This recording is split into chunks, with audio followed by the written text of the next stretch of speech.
What is up, everyone? Welcome back to Pluribus. Continuing with Season 1, Episode 7.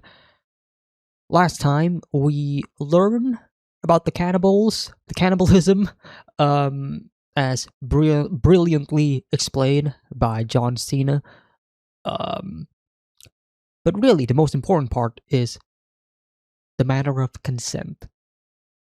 The hive mind needs Carol's consent, and I guess the rest of the unaffected, you know, they need their consent to take their stem cells, and from there they can, I guess, like tinker with like the virus to each individual.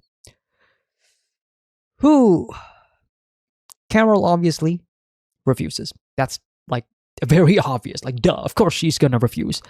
The rest of the cast, the people who we have met thus far, I don't know. Some of them probably will consent. They will probably, want to be with their family, like Lakshmi, for example. But then you got like Kumba, which I feel like he's not gonna consent. Why would he? Right? He cherishes his individuality and he cherishes the fact that he can abuse humanity and get whatever he wants, right? To live in this fantasy, this dream that he has. But how long is that gonna last? Um, but then of course we got Manusus, potential goat, perhaps the potential goat, the one who really hates humanity and this whole joining nonsense. The guy who is now on his way to meet with Carol, I believe. It's a long way from like where he is. So I'm not expecting to meet.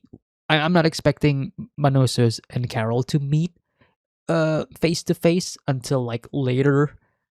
Maybe even in like the season finale. That might actually be it. Their first time, meeting with each other. As I mentioned, potential allies, the ones who are still on like the same brain length of like, hey, this shit is bad. Let's not join together. Let's not join the instrumentality of humanity. Um, but it's good. That's like a long way for him. So I'm also very excited to see like how or if the show is going to focus on that. His journey to get there, because that would that would be cool. That would be cool to see his POV and get more screen time out of him, because right now he doesn't have a lot of screen time, barely any, stuck in his home for like the majority of the season thus far. But that last scene with his mother was beautiful. Great stuff. The whole show is beautiful. Did I mention the show is beautiful? The show is beautiful. It's like every episode is like, oh my god, the cinematography is incredible. Anyways, here's more of that. So I am excited. I cannot wait. Without any further ado, let's continue with Pluribus. Pluribus. I don't know what happened there. Oh, look at that blue sky. Trying to think of like any other show or movie I watched this year that is this saturated. Like the color pops. I want a Gatorade, the red one. Fruit punch, I think it's called. Real sugar, not fake. And I want it ice cold.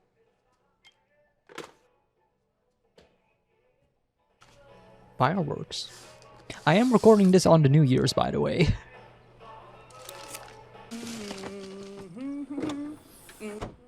That's a lot of fireworks.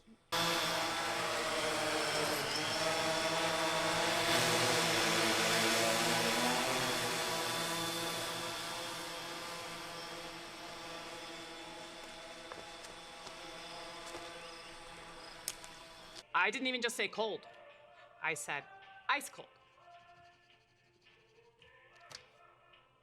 Do better next time.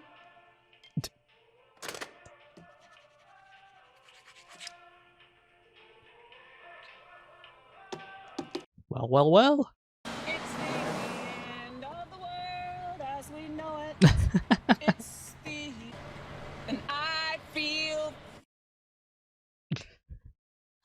I love that cut. Okay. So Carol won a lot of money, but is like, is it worth anything at this point? You know, like...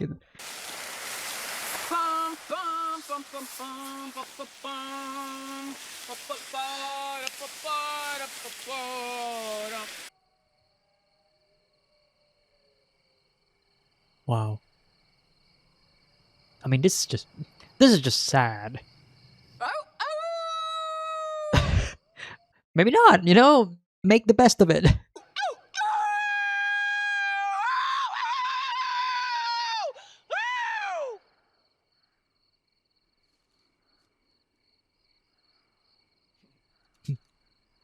This is the episode where Carol truly lost it. This is it. This is the breaking point. She's all alone. There's nobody to interact with. To give me fight? The fuck? Why don't you just let me be? Okay. I'm alright. If this episode is just Carol being all alone and dealing with more and more weirdness in the city because of the lack of humanity, then I am all in on this.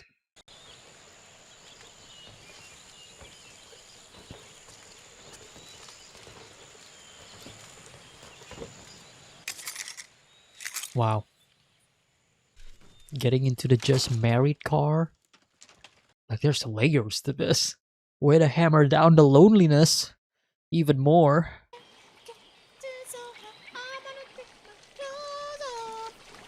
It's getting hot in here, so take off all your clothes. I am getting so hot, I'm gonna take my clothes off. Georgia, the whole night through.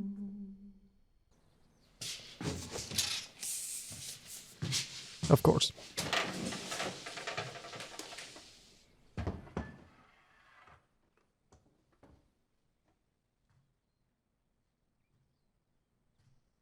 Wow. Get rid of the fake one. Hang the real one. It's been a really meditative episode thus far. I want to dine out tonight. Someplace special. Man. Meritozzi. So surreal. I mean, this must be torture for her. Like, she's obviously hiding her feelings by just, excluding all of this positivity of like, hell yeah, you know, and howling with the wolves and whatever, but... You know, like, deep down...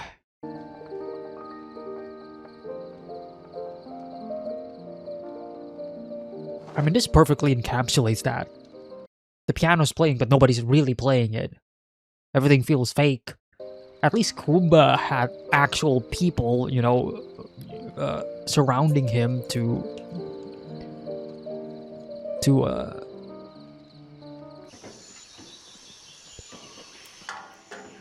gonna hold that thought.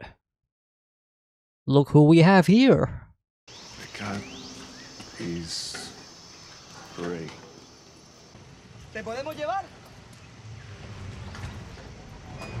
¿Qué tal un poco de agua? Adelante hay un mirador que creemos que te va a resultar completamente asombroso. Puede ser un buen sitio para que tome un descanso. Solo mándanos un saludo hacia el cielo. Chaito. Just wave to the sky. As if they're a god watching from above.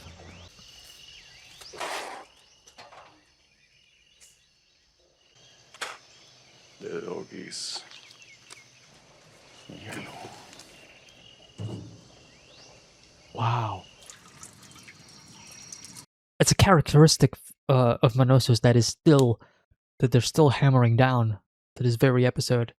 Like, he still thinks of other people as they actually are still individuals. The yellow dog. Studying English. Ese es the gray cat. El perro amarillo persigue al gato gris. Wow.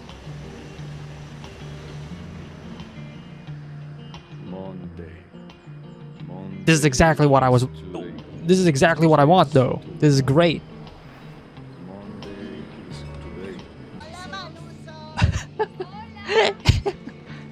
Wow. I love this track that they're playing in the back. It's very relaxing.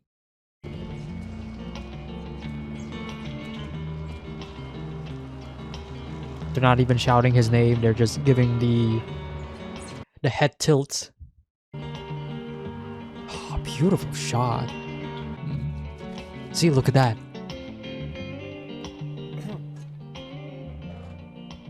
This and like the note apologizing when we first met Manosos because he's like taking his employees like food or whatever. Some incredible scenic locations here. Some scenic shots. Today.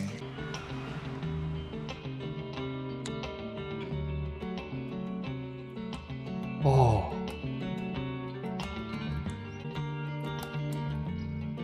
Oh. Something about him sleeping in a church. The girl saves the mouse from the trap. The girl saves the mouse from the trap. This is a really beautiful sequence, by the way. Just following Manosos. From the trap. The girl saves the He's mouse. literally fighting for survival, right? He has no one to help him, which is in stark contrast with Carol, who has the resources of the entirety of humankind at her disposal, right? She can just say, "Give me this, give me that." Manosos, on the other hand, I want this sequence to go on forever. Honestly speaking, this is beautiful. Oh, what's going on here? Por favor, no hagas esto. El Darién es demasiado peligroso. No queremos seguirle con lo de la hidratación, pero va a ser muy difícil encontrar agua limpia en esas partes. Manosos like, I bet. Por favor, Manusos, te podemos llevar a donde quieres ir.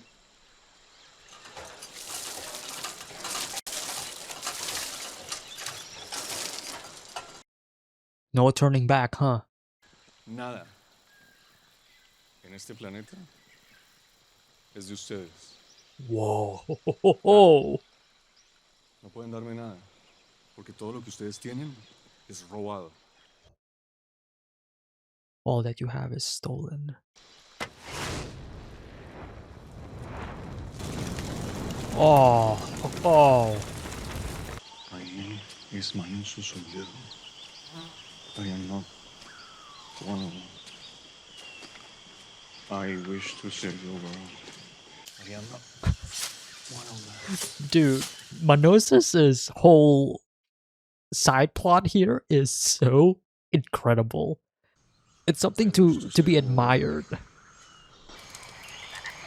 I am not Wow. one of them.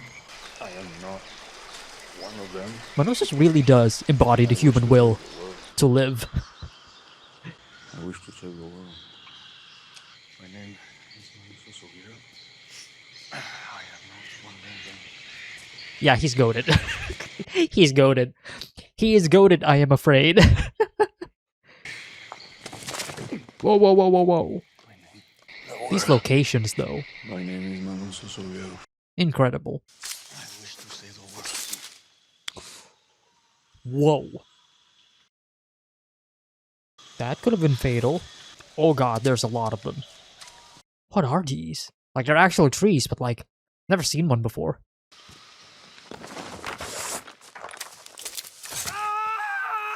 Oh my god!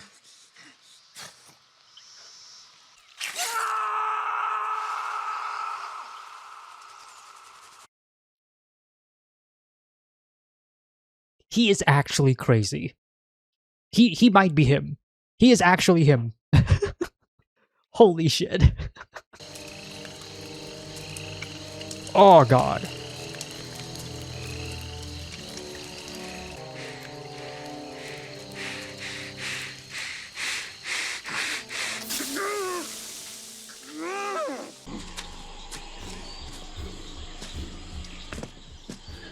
Jesus. Oh no, buddy. Is he gonna wave? Or is he gonna stand on his principle? I'm hearing helicopter sounds.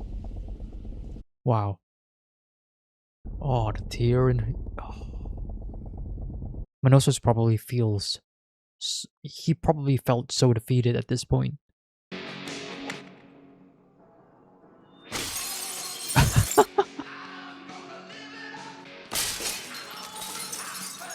Wow.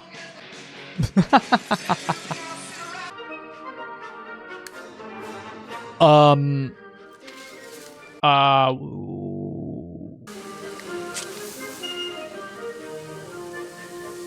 Carol?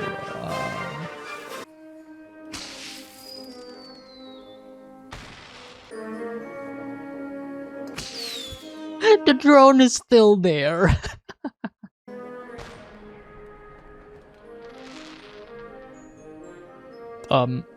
You might want to move away, Carol.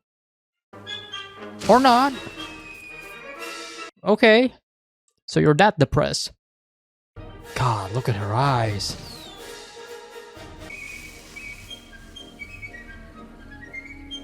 Wow.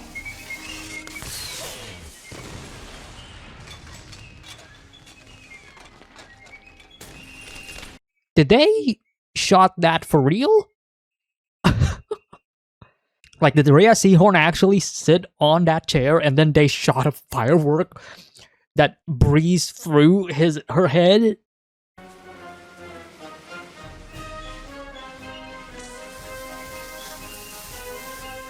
Carol's like full-on depression being juxtaposed by the very lively music in the back.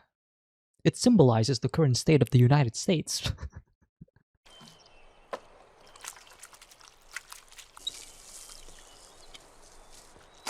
Oh, she's writing a note for the others to see.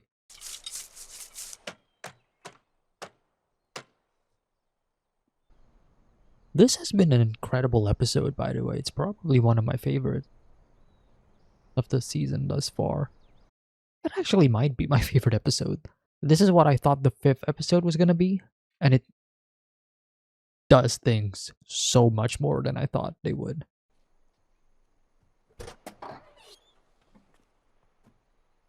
Soja?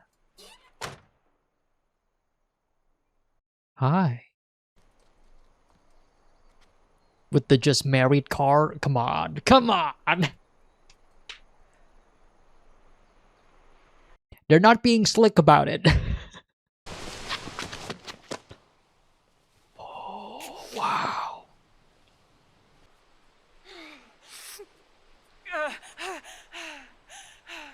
Wow. Oh, come back.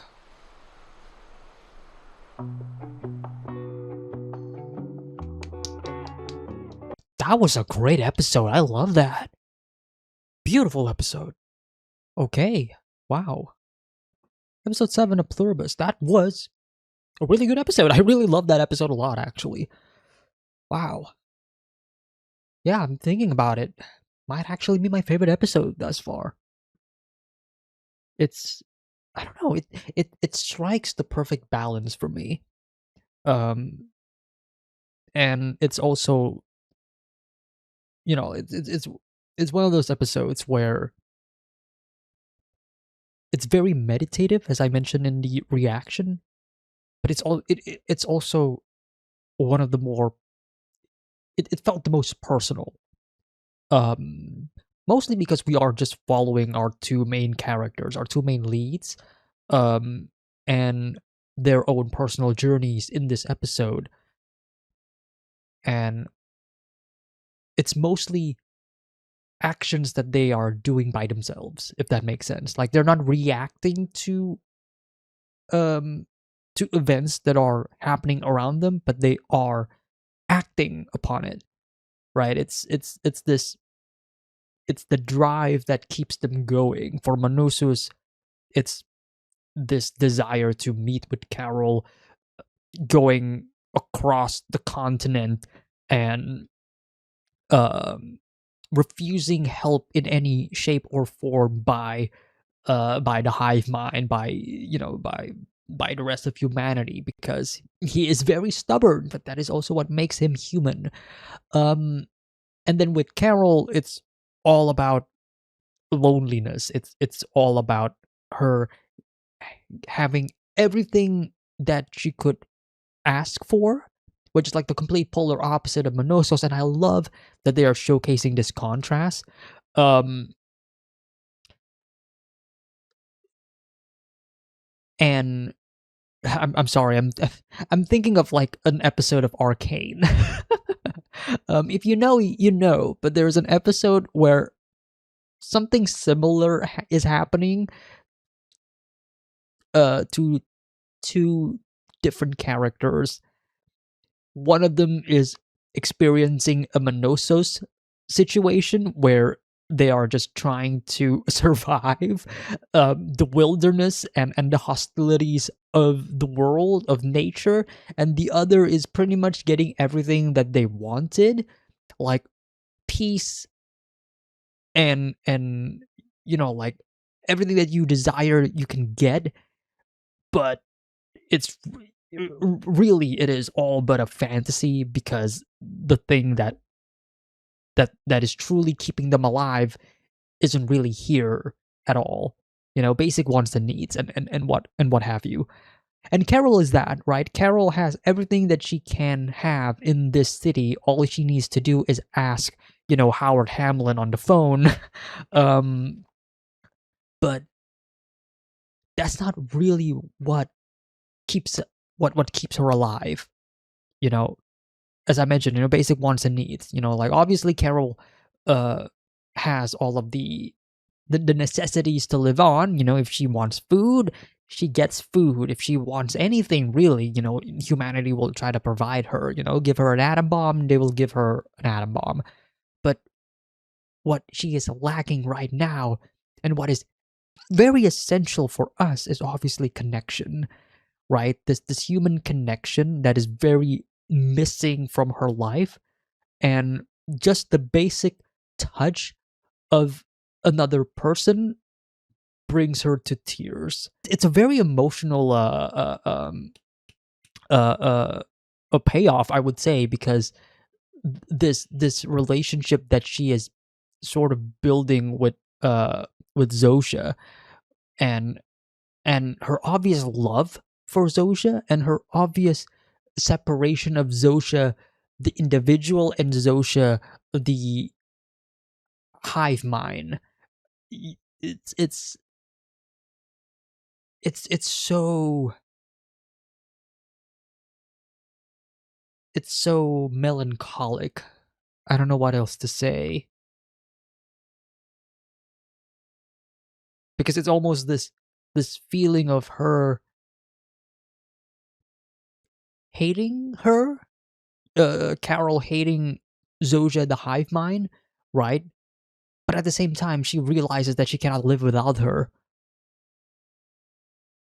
and so that final moment just hits so much for me, because she the moment she sees her again, the one that she throughout this entire series has been humanizing, because it's not just like the actual story itself humanizing Zoja, humanizing as an individual, not humanizing as humanity. I know the wording's kind of weird in this context, but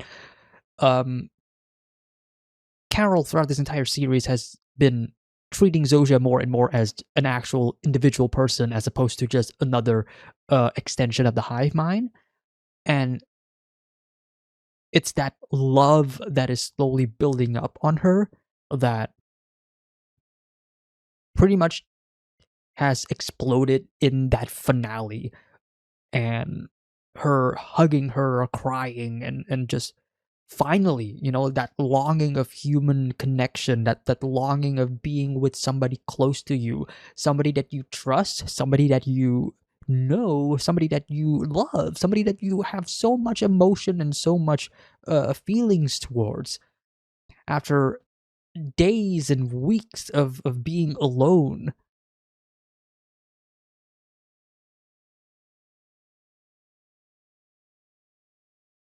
Like,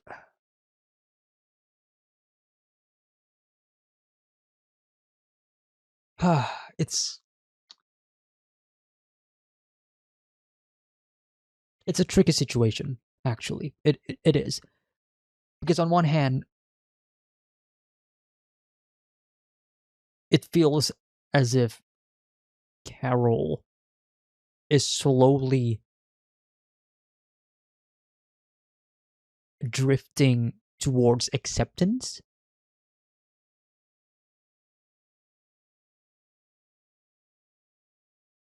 Acceptance in that, that the hive mind is fine and whatever, because ultimately she needs her, she needs them. And that's almost like a conditioning that is happening right now, whether you agree or disagree with me on this matter. But you know uh, uh, she is being more and more conditioned to the fact that she needs the hive mind there no matter what, which is like the complete polar opposite in what Manosos is currently experiencing. Manosos is very clear on his stance, right? I don't need your help. I can survive on my own. Granted, he nearly died at the end. And that's why humanity came in with the helicopter and saved his ass. Um,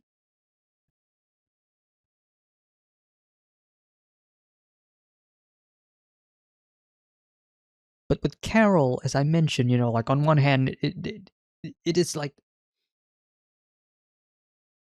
the thing that I'm worried about, and this is like the thing that I was trying to get to. We're tying this back to consent. The High Mind told Carol that they need her consent, right? What I'm kind of worried in this current scenario is that now the Hive Mind knows that Carol needs them. They can use that as leverage.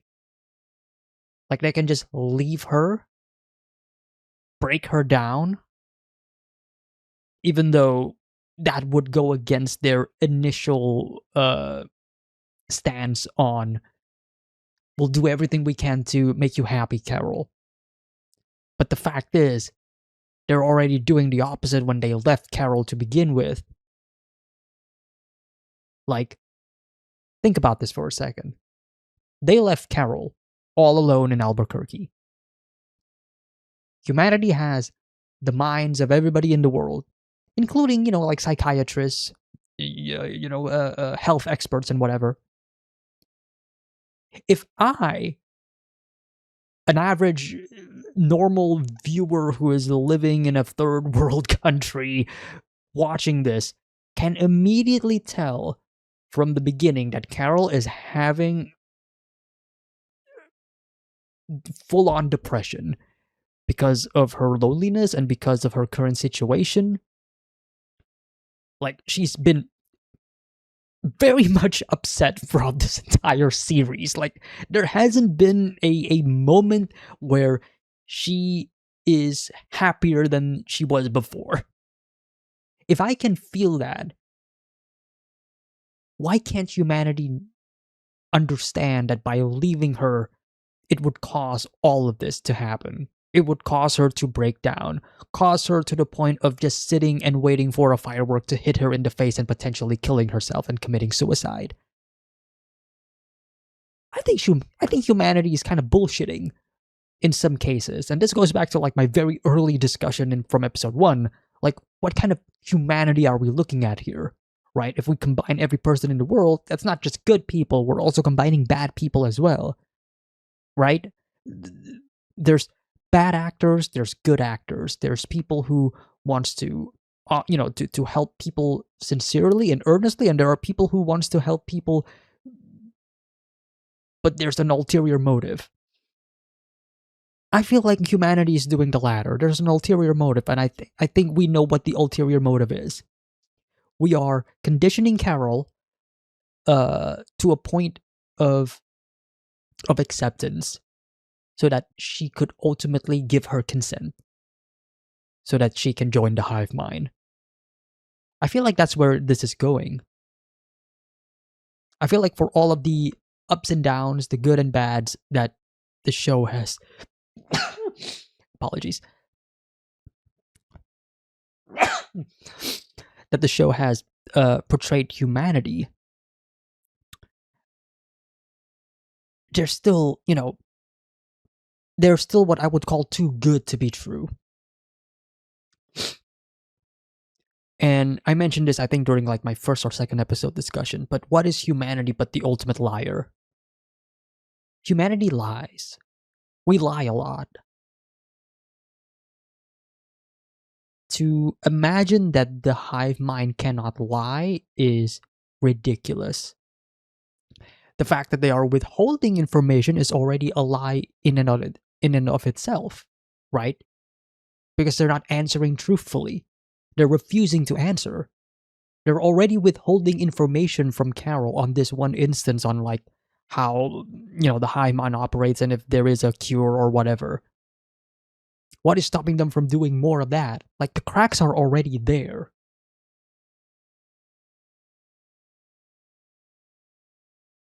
Which is why, again, like that finale, that moment where Carol finally meets Zosha again, a lot of mixed feelings on that. I do feel heavy and I do feel sorry and I do feel, I guess some form of elation. What's the word I'm looking for? I feel glad that Carol can move on from this, this state of depression because she can finally be with the love of her life. But at the same time, is this the right path to go for? Is she like she's feeling this way simply because she needs this, right? Because if what I said is true and humanity is just trying to manipulate Carol into eventually letting her give her consent, then this whole relationship that we've been building up between Carol and Zosha, man, it's a tragedy. It really is. Like, the love is never really there to begin with now, is it? Again, like, if that is the case. I mean, it sort of is, if you think about it. Again, the first time that we met Zosha, they specifically chose Zosha because she resembles Raban, right? She resembles this character that Carol wrote for her fantasy book that she ultimately scrapped or that she ultimately changed their gender of. That's already manipulation to begin with, and I feel like, I think if memory serves me right, I think Carol already brought that up. Like, so you're coming to me as a person who looks just like my fictional character, who is sort of based on Helen at the same time? And humanity's response was like something along the lines of like, well, we thought it would make you feel better and more comfortable. Like that's already manipulation, whether you like it or not. Like that's just pretty much manipulation, right? We can argue whether or not manipulation can be good or bad, but either way, they are trying to make Carol feel a certain way so that she could feel more positive towards the hive mind. In this case, not just feeling more positive towards the hive mind, actually feeling some form of love and connection to them because Zosha resembles a lot of things in Carol's mind. Which is why I'm feeling so conflicted about this. This is good though. This is great. I love this feeling that the show is giving to me because it's making me second guess myself, and it's also again it's also a matter of like, well, if this is not the case and humanity is actually being very genuine, then we can explore that aspect of like the story and the narrative and the themes pretty well. Like I can see where that goes.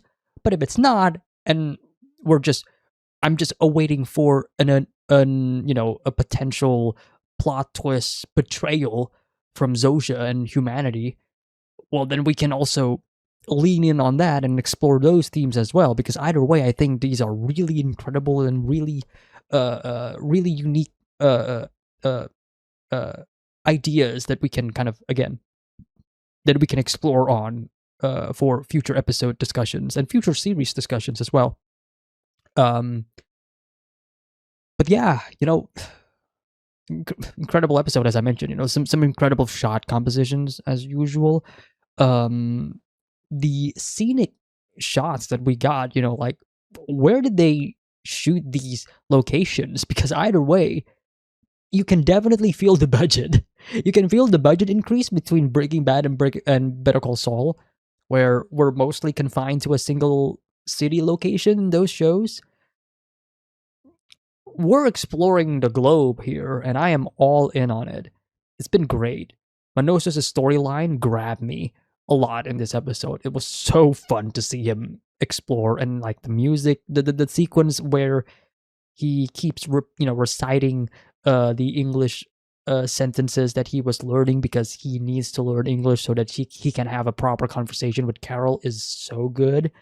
But he also, again, he's this character who he is the embodiment of the human will, the indomitable human spirit, which is so interesting to me because he is embodying that aspect, whereas the actual human hive mind isn't.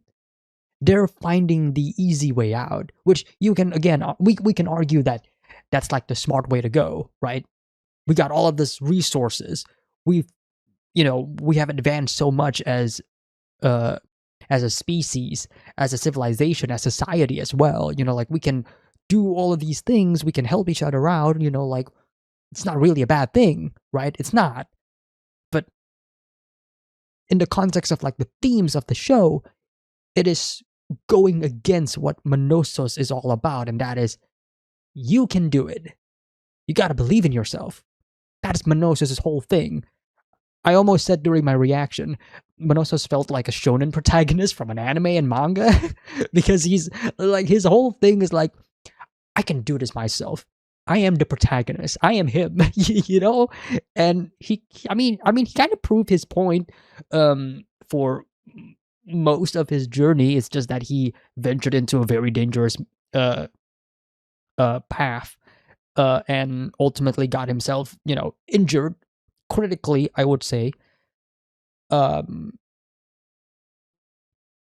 if again, like, if you think about it, if that didn't happen to him, if he didn't, get stabbed by a fucking tree, he probably could have made it. He's proving himself, which I kind of sort of appreciate. I do still think, like at the end of the day, the other message of this episode being that you still need somebody's help, very obvious, very, that's like, of course, well, duh. You cannot survive on your own. That's like the other thing that we've been talking about this entire show. But I think it's also very fair and also necessary to tell your audience that you can also, believe in yourself. And that is exactly what Manosos' whole plotline is all about, right? He believes in himself stubbornly, but he's, he is the human embodiment, as I mentioned, the human embodiment of the will to live. Nobody's stopping him but nature. That's crazy. He's kind of the goat.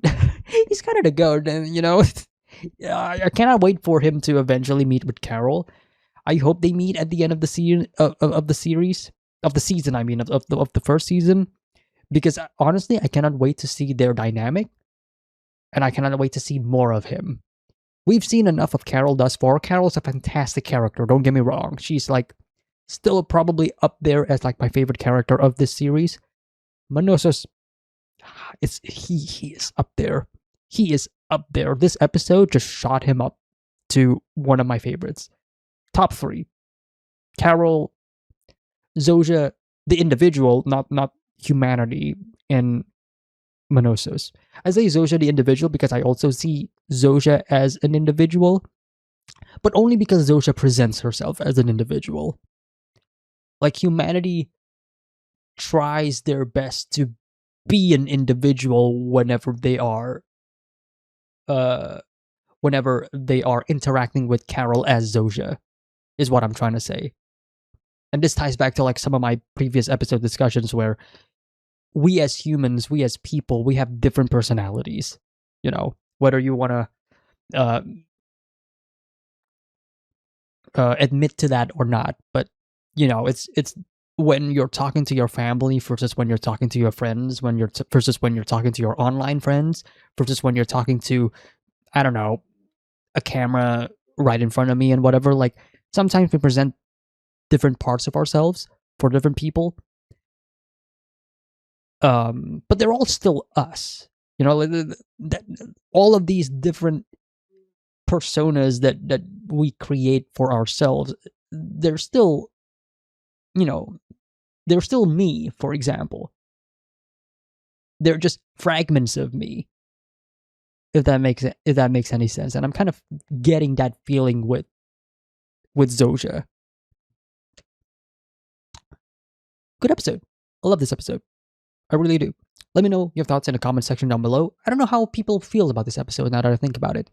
Because I'm hearing some, talks online in regards to the show's pacing, and some people find it to be too slow and whatever. I agree that the pacing is slow, but that is not like a negative for me because I do enjoy the slow pacing of the show. Because it's not boring for me. It's slow, but it's not boring. I think that's like one of the headlines that I saw online. But yeah, this episode, again, probably because of like this episode only focusing on two characters and it's just them going from point A to point B. I don't know how people feel. Let me know in the comments down below. I really enjoyed this episode. Again, like I already talked about in the discussion, there's a lot of meat in this episode that I think is really fun to dissect and discuss about. Especially in regards to like our two main characters and their current situations. And